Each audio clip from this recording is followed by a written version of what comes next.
All right.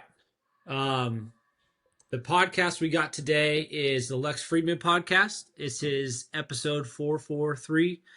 It's the rise and fall of the ancient Rome with Gregory Aldrete.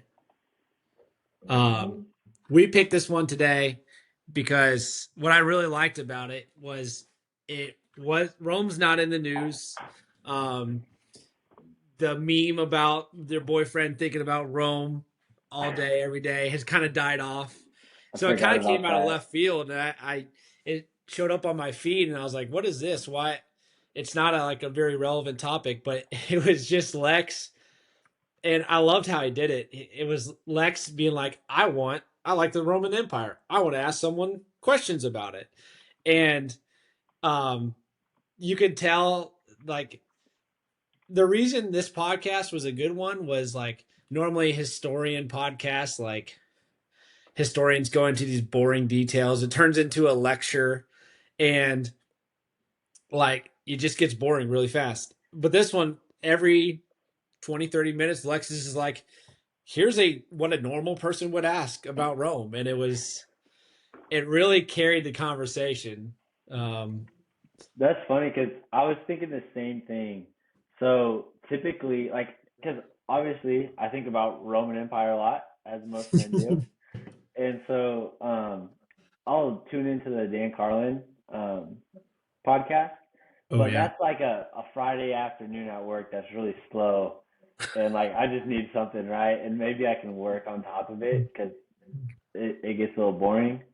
And this one, I definitely it was way more intriguing having Lex there. I think Lex really made it a lot more intriguing than listening to like the Dan Carlin podcast. Right. It was kind of cool that they had a conversation about it rather than just Dan talking about it for 4 hours. So it was a Right. lot easier for me to listen to. It took like this historical topic and made it a normal conversation. It was a good one. Um, what did you think? So, like, one of the things I want to do is just rate each one we do. I was thinking out of 100. I had it at an 83. I thought it was a really good start. I plan on trying to be the Russian judge that is harsh and not give out high scores very often. But this one was really good. It was kind of had some lulls. I mean, it's over 3 hours long, so it's hey, you turn this on when you start mowing. It's gonna be on when you're done, type of one. So it's a long one, and it has. I mean, some topics weren't like peak interest, but for the most part, out of nowhere, it was a really good one.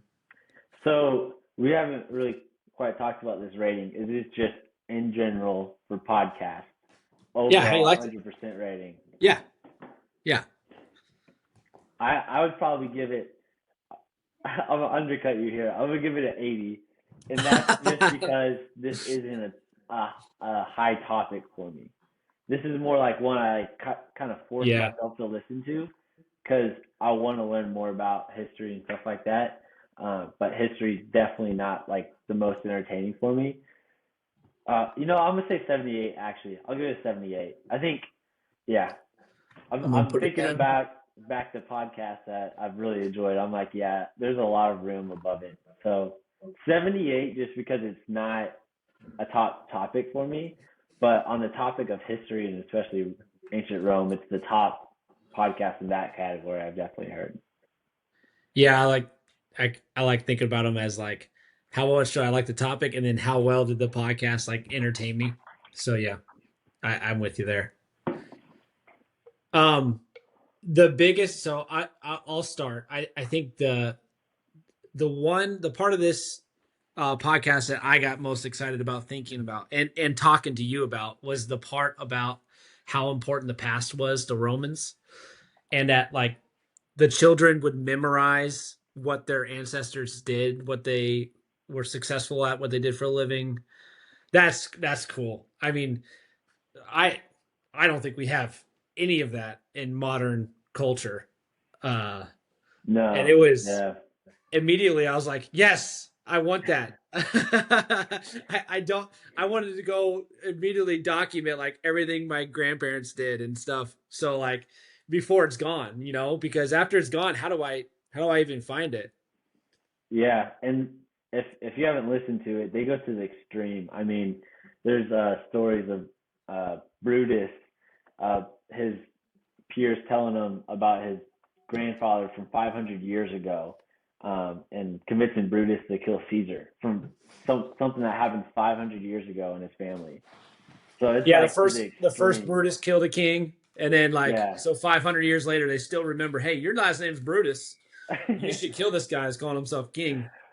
Man, he had to be in his bedroom that morning or night before, just hyping himself up, like, oh, I'm a Brutus. you got this. I got to live up to my great great great great great great great great great grandfather.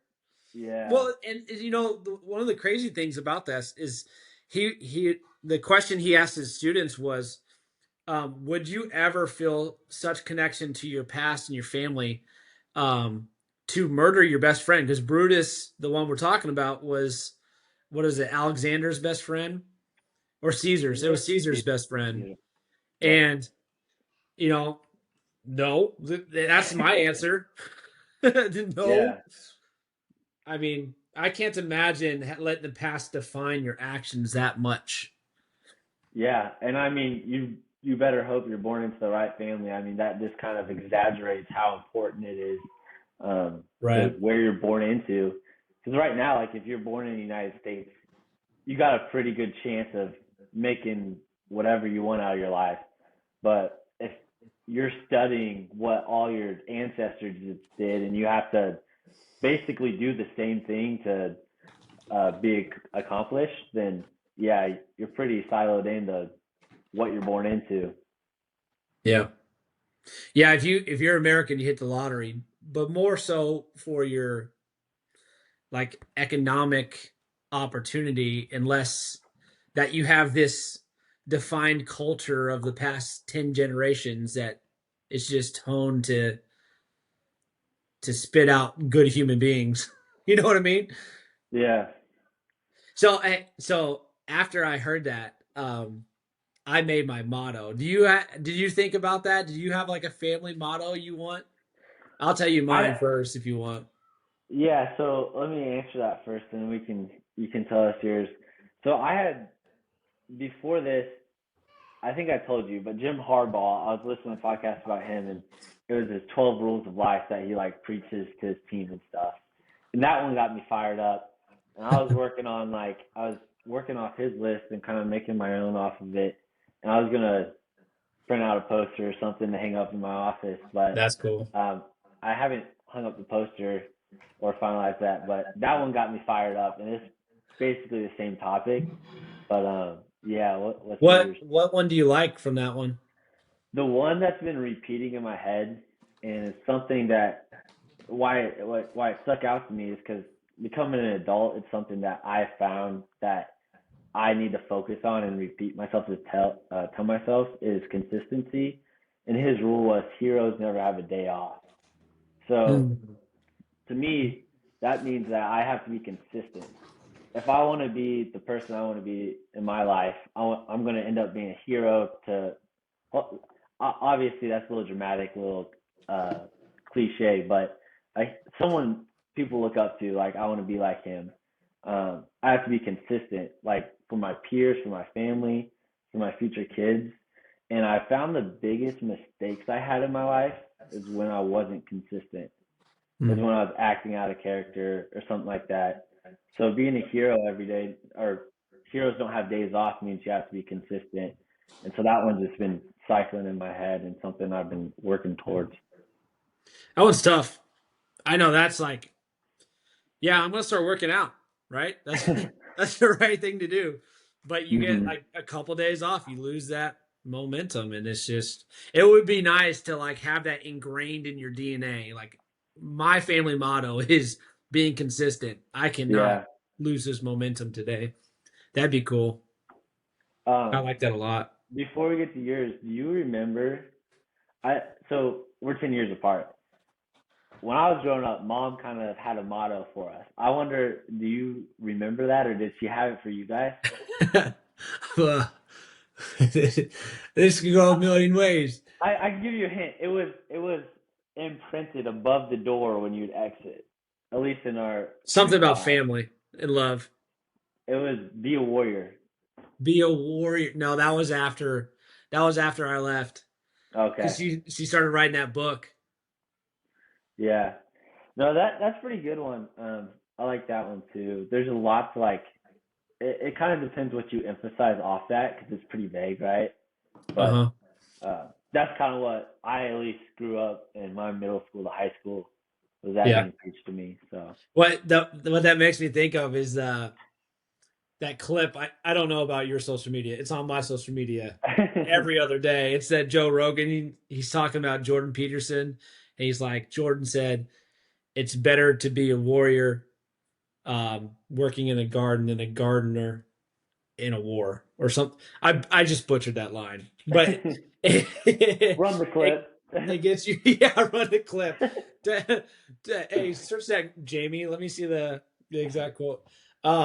Wish we had a Jamie. Um, but it what I actually do use it a lot is like um with my boys, I want them to be aggressive, and then I'll teach them to not be aggressive. Like I would rather them start on the aggressive side and Yeah, teach them how to control it than I would say the opposite, especially with sports. You really see whether or not kids are aggressive, and I like feel the like kids all that of us aren't, are like they're that. hard to teach.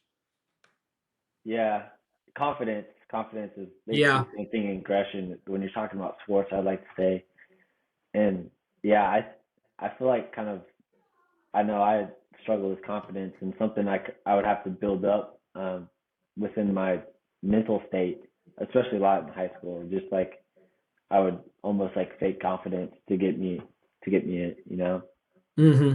going into sports. Because in high school, I feel like I really understood the mental aspect of sports, and that's what main thing that set me apart. And that was one of those things, just kind of controlling how I feel and controlling the things you can control. Because confidence is one of those things you can kind of control. You know. Yeah. Yeah. Back to your So, motto.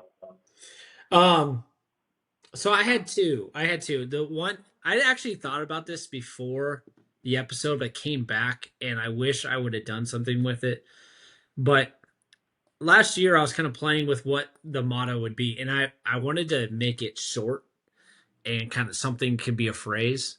Hmm. So I settled on, and I found it. It was making the next generation better than the last. That was the best way I could summarize it. It started as something like sacrificing for the next generation, which is dramatic, kind of something you'd see in Hollywood. But I think just it my what my job is for this family is to take what the family's built and given me and make the next generation better off for it. So that one's really cool. The other Yeah. one was go ahead. No. That's a good one to work for. Yeah. I wonder. So is this something that this is a family wide motto, right? Hmm. I just It, when I was thinking of I'm wondering how your kids would interpret that one. I feel like they might not get perspective for a while on that. yeah, that's like that's how That was it perfect timing right there. is. Get it, go. um, that's how it kind of works, right? Like you don't appreciate what your parents did for you until Mhm. I don't know if you figured it out yet, but really when you become a parent, Yeah. you start making sacrifices for those kids, and you're like, oh, hold on, my parents did the same thing for me, and you never noticed it. You never said thank you. There's been a couple of times I just text dad and mom and I'm like, thank you for everything you did. And, they're always immediately worried, like, oh, Sterling said something emotional, so he must be having a rough day or something. But no, it's just like, um, it's one of those things. Like, there's a couple things that happen in your brain when you have kids, and you don't like try to change. Your brain just changes on you, and one of those Hmm. things is like, you man, you do anything to make those kids successful, and that's including, you know, sacrificing your career and things that are really important to you when it's just about you. And what I I hope they bet. learn eventually is that, you know, they got to do that same thing for the next generation. And if we keep doing that, that exponential curve is going to grow and grow and grow. Hmm. Yeah, I think one thing I've kind of come to the realization is that I'm gonna have a really hard time at schooling my kids. Like, Wait, I, what? I didn't hear you. I've come to the realization lately that I'm gonna have a really hard time not spoiling my kids. Oh, yeah, yeah. Absolutely, you are. You spoil that Um, dog already. oh yeah, we have Trin ordered straws for his birthday with his face on it, and like, yeah, it's an excuse to have a party. But yeah, no, it's Yeah. not spoiling your family is a weird thing because it's like the goal of it, right? Is like to be able to provide, Yep. and it's yeah, it's just a very hard balance that I haven't even really got into yet. Yeah, you're programmed to do it, but at the same time, it could be the greatest downfall of them. And that's, you know, that kind of reminds me of another thing I want to talk about here is they gave a couple stats. I'll throw the stats out. Do you wanna cover your second motto I'll get first? back to that. This Okay. is good. This is good. So there's one stat in here where it's like the Romans were battling the uh what was the name? I don't remember the name. But they got smoked. They lost 60,000 people in one day. And then the other one was, and this is kind of early in the episode. Um, he said 30 to 40% of children died before they hit puberty back then. Hmm. And those are a couple stats where it's like, you know, a lot of what um, our biggest problems of are nowadays is our life's too easy, you know, and Yep. we don't have struggle. But these are like examples of, you know, do you really want that struggle? But it goes back to the kids is like, you know, you want to spoil them, but if you spoil them too much, they'll get rotten, you know. I really like your strategy of just having a bunch of kids.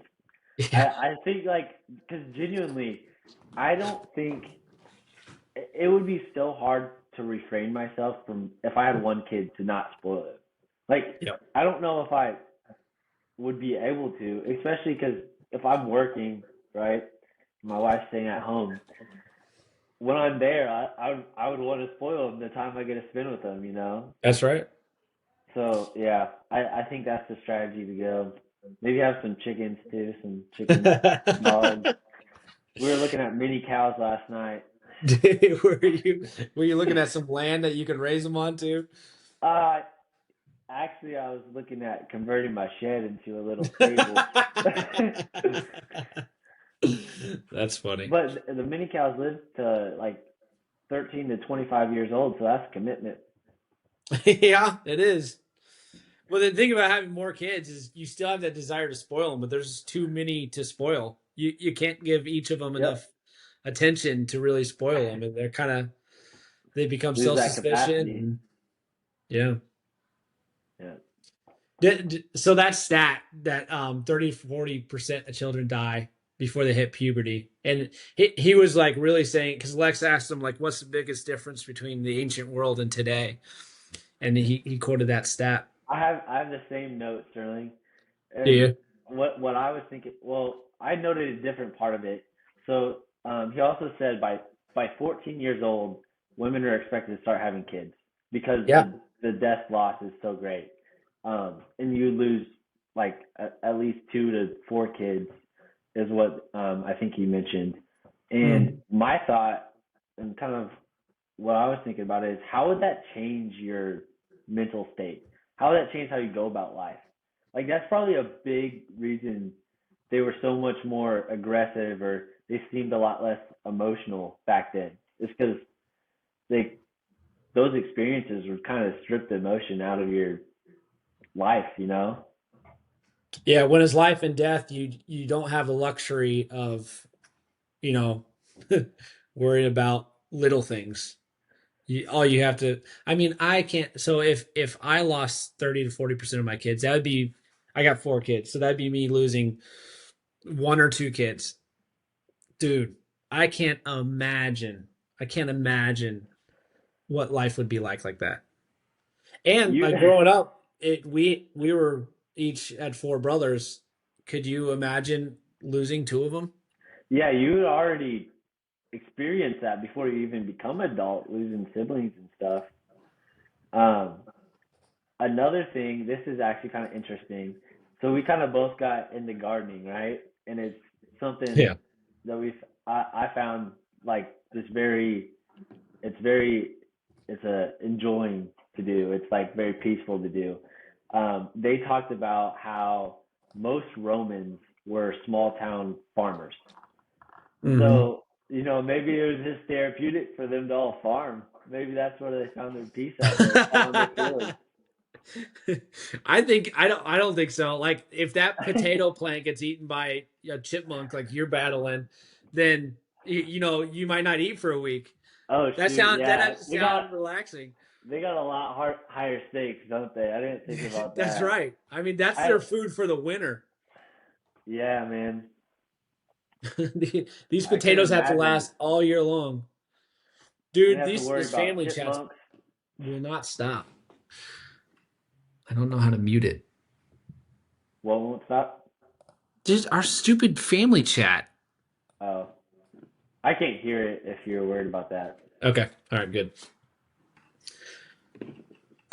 How is the battle with the chipmunks going? My dog got one of them. And it was, it was a big victory actually because this chipmunk ate all my big tomatoes this year. There's, and I thought I just had one, and then literally after an hour after my dog got it, another one ran across my front yard. But I think it's the neighbor's chipmunk because it didn't, it hasn't really been eating the tomatoes, so I think we're pretty good right now. That's Maybe good. this one doesn't like tomatoes. I didn't even know they ate tomatoes. But yeah, that was a struggle this year. Yeah. What else you got? I got two things. Okay. One thing to stay off topic is we had a competition this year. I just want to state we had a competition, a green competition, who could have the best garden, and we had a couple of stats to go off of it. Um, do you want to say how that went? I mean, obviously my garden had a chipmunk issue, but we still produced. So that was good. Had some good You won arguments. this year. You won. That's the Yes. last time you'll hear that out of my mouth. Um, my dog literally yanked out every plant I planted. So now I got to go get a fence next year um, to keep my dogs out of it. Yeah. It's, like who would have thought? Like I guess they like the smell of the dirt underneath, but I didn't think the dogs would be my downfall. That'd be the crazy weather.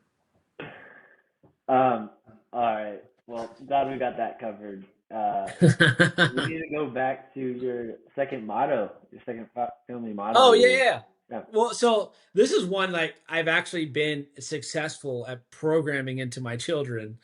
Um, is it's simple. It's the prices don't quit, and I like it. I say it all the time. That's a good I one. say it at dinner. I and um I even go as far as like when Max is getting frustrated in sports, I'm like, quit, just quit.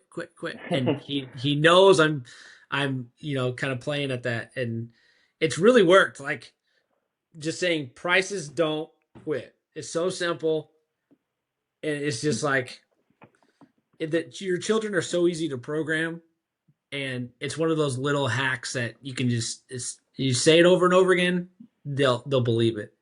Yeah, man. The mental is so powerful, especially I mean with kids, it gets even more. I mean, they're just getting programmed, right? So the more Mm-hmm. you can repeat the positive words or what you want them to be able to subconsciously think about. That's Did huge. I you? like that one.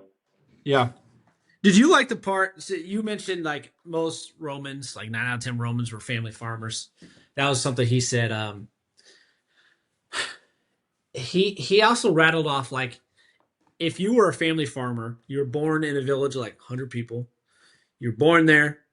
You worked there. You found your wife there. You never left more than 20 miles out of there, and then you died there. And like that's it, because I think of like programming a lot, like your instincts, your DNA, that type of thing. And it's funny to compare that to what we have today. Like I travel 13 miles to work every day. You could go 20 miles in 20 minutes today. And that'd be further than that farmer went in his entire life, which is just mind blowing. And you have to find your wife out of like 100 people, and you got to imagine, most of them are taken or not your age, and there's there's no Tinder. It's funny. Like I feel like for most of human history, it was like that, and now we have that programming in our modern world, and it's no wonder we're so disconnected. Yeah, I mean that's probably one of the main reasons why we don't rely on our ancestors so much, or that's not preached as much, is because we can escape, we can do Yeah, new things, you know, yeah. less options.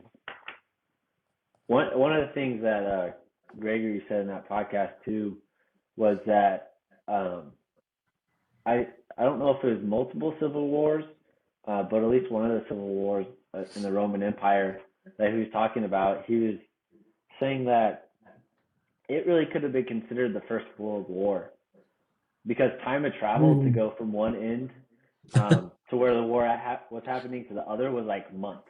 Yeah, And by the time World War came across, it was like you're there in a day or two, or not more than a week of traveling time to get to those yeah. across the war grounds. That I was a did like pretty that part. That was an interesting interesting. perspective.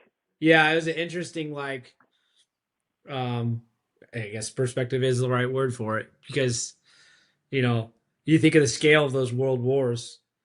Hmm. They're huge. They're literally world wars. And but at the same time, if you look at it from you know perspective of the normal person, I can't imagine what it'd be like to And you know they're having 60,000 people die in a war, and that's just the first war. That the next yeah, wave coming like a year that's in the later. day, Yeah, which is wild. Like I can't even picture 60,000 people in a spot all dead from swords or spears. yeah, gruesome death. Ugh. Not a bomb. It's not dust. It's like Yeah. piles of bodies. That's I can't even compute that. I can't even begin to imagine that.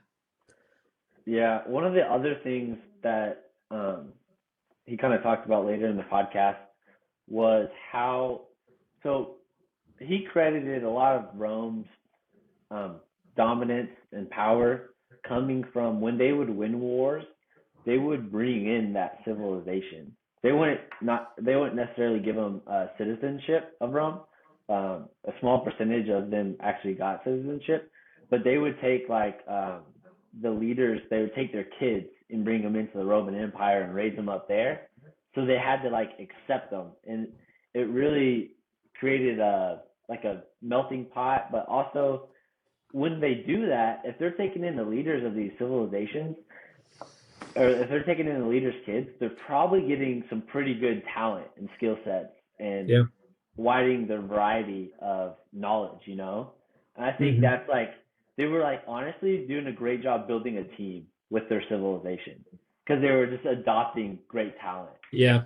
in Like that way. that's the goal for immigration when you make that Yeah. plan, right?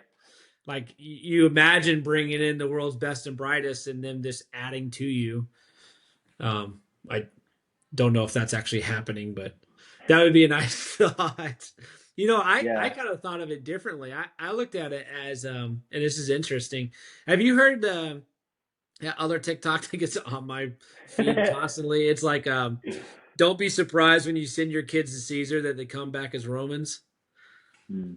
Like, and because now I have kids and I'm thinking about that type of stuff, and we got all this weird programming out there, and so that hit home for me that this is not a new problem. I mean, thank God I don't have to send my kids from like maybe I'm a Greek. I don't have to send them all the way to Italy to learn how to become a legionnaire, only to see them in 30 years and then be, have nothing of my culture or my values and just be programmed to be a Roman.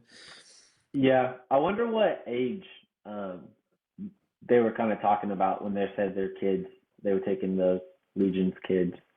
Um, I felt like it was all of them. Like yeah, they I just mean, took. if you're thinking from like teenage down, I mean, maybe some I guess they probably programmed most of the stuff out of them in that time, but But it's yeah, probably it'd be whatever. interesting. It was probably the ones that weren't old enough to fight, right? Because it's the ones that lose the fight. Hmm. So I mean, I'm picturing pretty young, but Yeah. Anyways, the kids leaders, whether or not they're bringing in their cultural differences, which they're probably not, um, those leaders' kids are probably the more skilled ones or the more knowledgeable ones. Like if they're not falling far from the tree, so yeah, they're getting better talent and they're yeah. I keeping that mean, talent working. They're not just like killing them off. They're not just yeah, prisoners of war. yeah, Put them into slavery. They're actually using their talent, which I think a lot of times they would put them into slavery and not use their talent. yeah. It's an interesting thought, right? And it goes like the Romans would not only like adopt their people, but also take on parts of their culture too, which is Hmm. all cool and makes sense on paper. It's just it's you know you kind of wonder how realistic that was. Like if you were setting up your civilization today, yeah, that's a great idea. But how do you make that happen? How do you make a culture that wants to absorb the best of others? Normally, I got they're it. okay. So my next thing I was going to talk about was another thing he mentioned about the Roman civilization is their competitiveness, right? Yeah. Cream's gonna rise to the top. And one of the examples he gave is when they beat Greece, they adopted Greece culture, like aggressively adopted it to the point where they were seeing who could recite Homer poems better. That's one of the examples he gave of just an example of how competitive they were in like these social environments, you know. Hmm. And if the culture is that competitive, I would like this. I would like to think that was a big contribution to how they could adopt new people. Like someone else comes in and they're a better competitor. It's like capitalism. If they're better and they don't get killed, obviously, they're gonna raise the bar up and Yeah. also get accepted just because they're good. Like, if I don't know how the structure was, but if you're a leader and in your group you have all these new people come in, you're obviously gonna let the best people rise to the top. Yeah. I mean that would be ideal, having a culture that was competitive. I almost can't picture that anymore with ours. I mean, we were raised. I mean, nothing's more important between us than competition. Um, but I would say Not that's too the common. exception, not the rule. I mean, I'm constantly out in public worried about turning my competitive nature down, to fit in, not thinking it's normal. Yeah, it was like yeah, there's no shaming in saying I'm better than you. It's like almost like, yep, attaboy. That's the guy, you know. Respect. I And got yet, one for you. okay. Um, that there's one of the things about this podcast I really liked was like there's great people in this podcast. People we remember today. Um, he was talking about Hannibal being one of the greatest military minds. You got Alexander the Great. You got Marcus Aurelius. You got even Jesus was during this time. And so I was thinking, here's the question I have for you. Would you rather be remembered as being great, or would you rather be happy during your life? It's tough, isn't it? So if I'm great, is my family happy, or is this like just neglect? Because I I don't know. I I mean, probably a little bit unhappy. I mean, because you see you know, a lot of those I examples of great people, they didn't have great lives. Caesar I don't know. died young. I, I would like to say I would rather be great because there's a lot of things I sacrificed. I think like in my current life, whether it's putting in work to be better off later down the line instead of just enjoying and indulgences and whatnot. So I would like to think I would say to be great, but I'm probably not making the daily decisions every day to be great rather than happy. Yeah, there's that. I'm curious to see, like, it as you get kids, if you hold that. I was the exact same way. I like it really relates with me to go after greatness. And kids is another thing they do to your brain. They just like chip away at that ego almost, Well, you I, know. I think I think when I think about it, I want to be great as a to be a role model for my kids. That's what. No, that's not what I'm asking. That's a cop out. No, do you want to be one of the greatest military generals ever and be remembered as Conley Price, the tactician? Okay, so in other terms, do you want to be the VP CEO of a company? Yeah, Yeah, probably not. or even bigger. I I like the Hannibal example. Hannibal was that general for Carthage, but he spent 30 years at war only to come back and lose. And we're talking about him today, but I guarantee there wasn't a lot of father son bonding during those 30 years. yeah, sorry. I'll say I guess I would be happy because Oh, the thing is right. I think when you're asking that, are you saying would you sacrifice the time with your family and loved ones to do great things in the industry or like in war, or yeah, war in their example industry today? yeah, And 100-hour weeks probably aren't going to happen for 20 years in a row. Like that just wouldn't be something that I would accept as a balance. right. Like that's what Elon Musk is doing. He's on year 20 of 100 hours, Yeah. and he's kicking butt. But you I doubt his family life. His family reunions are probably full of love. Yeah. But It's a question if it's we're poo pooing it, dude. There's some sort of wiring back there that when you hear, Alexander the Great and them talk about how awesome it was, like it turns on, and it's like, wouldn't that be cool? Don't you want to go Oh try yeah. that? Yeah, Yeah, that's it's the funny. forward set of mind, forward Mm-hmm. leaning. I can't remember what podcast says that, but bring that up a lot. Yeah, it's like the question if you had all the money in the world, what would you do? It's a good perspective question. Would you go Yeah, buy a farm? Probably. yeah. Spend time with your family. Yeah. Yeah, yeah. You got any other ones you want to hit? Uh, so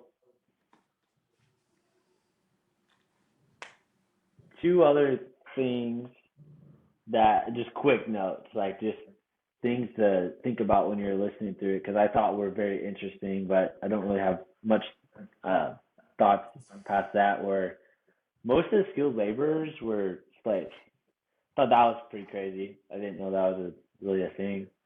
And then Yeah, that was also, interesting. He's like, it sounds counterintuitive at first, but when you understand that the masters were deciding to invest in their slaves to make them doctors or yep. lawyers or whatever to return more on their investment, it did make sense, and it's crazy how different that was from the slave we think of. Hmm. Yeah, and then the other thing was this is everyone loves talking about gladiators, so we'll bring it up. Is gladiators were commonly slaves. Like they weren't like these highly sought after like sports players like today. Like they're mainly slaves. Um, and I don't think when I would think about the Colosseum and uh, these Roman gladiators, I thought of them as like the athletes of the day. You know, so that was Hmm. something I didn't realize. I'll add a couple just quick notes I had for the people are thinking about listening to the podcast is if it's too long for you, skip the chapters about armor and Roman law. That'd be my suggestion. Yeah, yeah. Um, and then Good note. if you're a history kind of nerd like I am, the YouTube was actually really nice because they showed some maps and they showed some like illustrations along the way that I wish I had. I love maps. I'm a sucker for maps. So it was cool to see that when I watched it the second time on YouTube. It was nice having those maps up there.